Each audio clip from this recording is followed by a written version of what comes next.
I have a Nintendo 64. In case for those who don't know that some of my previous YouTube videos, I've been playing Nintendo 64 games in them. Well, I have several controllers for my Nintendo 64, and there is one that is my favorite, and that is this.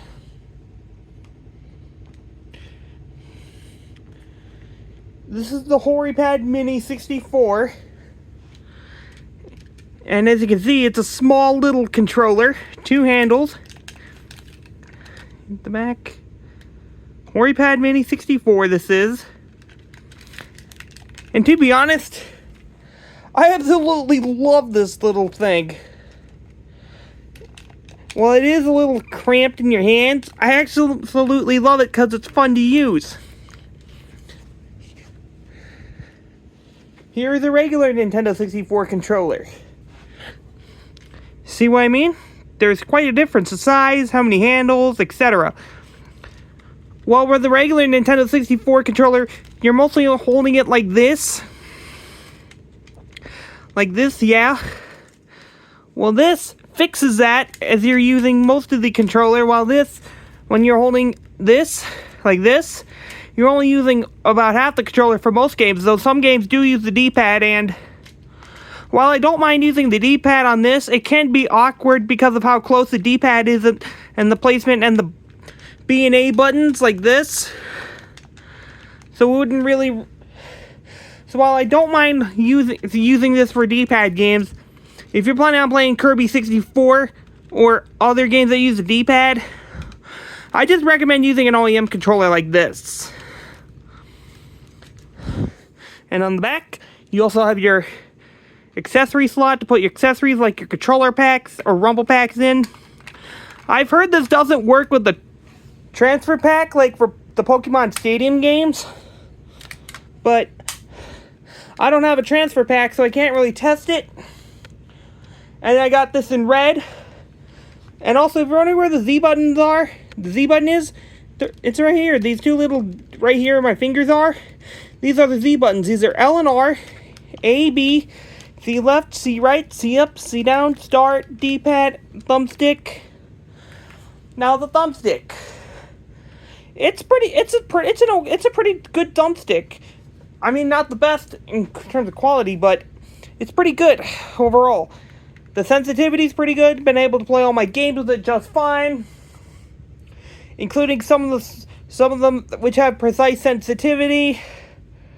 This stick is a little more sensitive than this stick, but I'm able to play all my games just fine with it. I absolutely love this thing. And I've tried other competitors, and I mean I've tried other competitors. Like, I've tried the Retro Fighters Brawler 64, didn't really care for that. I've tried the Retrobit Tribute 64 V2. I have a review for this in the description. I liked it, but I ended up always going back to this. And while this thing ain't cheap, because it's like 70 to 90 bucks on eBay a piece, because it was a Japanese exclusive, I absolutely love this thing. Love playing games with it. This is my main controller. Also, let's take a look at the plug. As you can see, it's the standard Nintendo 64 controller plug, though this one says Hori on it, because this is a second-party Nintendo controller for the N64, and I love it. Some people say the Brawler 64 by Retro Fighters makes this controller obsolete. Well, what do I say about that? I would say it's a personal preference, really. Not a fact, because I prefer this. But you can prefer what you want. I don't care. But I absolutely love this controller. It's so in my opinion, it's so fun to use and so fantastic, even if it's small, because the small makes it fun. Small size. Also, these buttons, the plastics and such, actually feel like this kind of. Like this, really similar. Really identical plastics. So, what do I give this controller right here? I think I'll give this, actually, based on my experience, and the fact I love using this, and this is my main controller for the Nintendo 64 nowadays, I'd say it's probably like a 9 out of 10. Because I absolutely love this controller. But again, user preference would vary. Is it still worth it in 2025? I'd say yeah. Yeah, it is. So, that's it for the review. Hope you liked it.